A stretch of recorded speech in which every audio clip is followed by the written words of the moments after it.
তারা হয়তো কোনো তারকা নন, কিন্তু উত্তর নাইজেরিয়ার এই গল্প অনেকেরই জানা। চিবকের সেই স্কুল ছাত্রীদের কয়েকজনের মা এরা। তাদের মেয়েদের 12 বছর আগে বোকো হারাম জঙ্গি গোষ্ঠী অপহরণ করেছিল। ঘটনাটা নাড়িয়ে দিয়েছিল পুরো বিশ্বকে।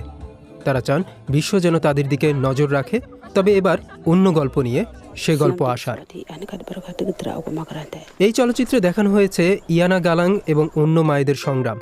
2014 সালের ঘটনার পর কিভাবে তারা কঠোর পরিশ্রম করে সন্তানদের বড় করে তুলেছেন।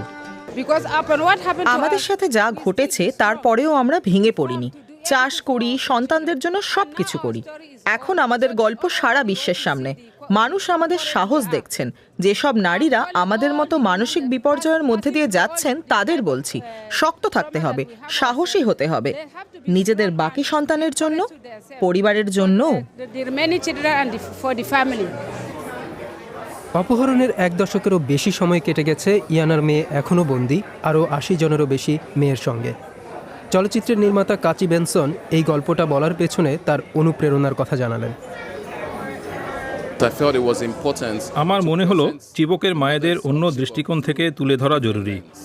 মর্যাদা, মাধুর্য, সহনশীলতা এবং সাহসের দৃষ্টিকোণ থেকে। ছবিটি বানানোর সময় বুঝেছি এই নারীদের সম্প্রদায়ে একটা চাহিদা আছে। তারা সবাই কৃষক, চাষাবাদ করেই সন্তানদের পড়াশোনার খরচ চালান, কিন্তু ফলন খুবই কম হয় বলে কষ্টে থাকেন। তাই আমরা তাদের সঙ্গে কাজ করার সিদ্ধান্ত নেই। তাদের খামারে সহযোগিতা করি, বীজ দেই, প্রশিক্ষণ দেই। কাচির দলের এই প্রশিক্ষণ ও সহায়তায় ইয়ানা এবং অন্যদের ফসলের উৎপাদন অনেক বেড়েছে। লেগোসের কিছু কারখানা তাদের কাছ থেকে সরাসরি চীনাবাদাম কেনে এখন, ফলে তাদের আয়ও বেড়েছে। আর প্রিমিয়ারের জন্য লেগোসে গিয়ে তারা সেই কারখানাগুলো ঘুরে দেখেন, যেখানে তাদের চীনাবাদাম থেকে পিনাট বাটার তৈরি হচ্ছে। এখানে যা দেখলাম তাতে খুবই খুশি। আমাদের চীনাবাদাম এখন আন্তর্জাতিক হয়ে গেছে। আমরা ভাবতাম এটা শুধু স্থানীয় জিনিস, কিন্তু এখন বুঝতে পারছি কতটা গুরুত্বপূর্ণ। প্রিমিয়ারে অতিথিদের চিবকের মায়েদের উৎপাদিত চীনাবাদামের তৈরি খাবার পরিবেশন করা হয়েছিল। এই প্রিমিয়ারে চিবকের মায়েদের মুখে যে আনন্দ দেখেছে তা উপেক্ষা করা কঠিন। ইয়ানা গালাং এবং অন্য নারীরা উচ্ছ্বসিত যে মানুষ তাদের গল্পটা তাদের নিজেদের দৃষ্টিকোণ থেকে দেখতে পাবেন, জানবেন কিভাবে তারা যন্ত্রণাকে নিজেদের পরিচয় হতে দেন না।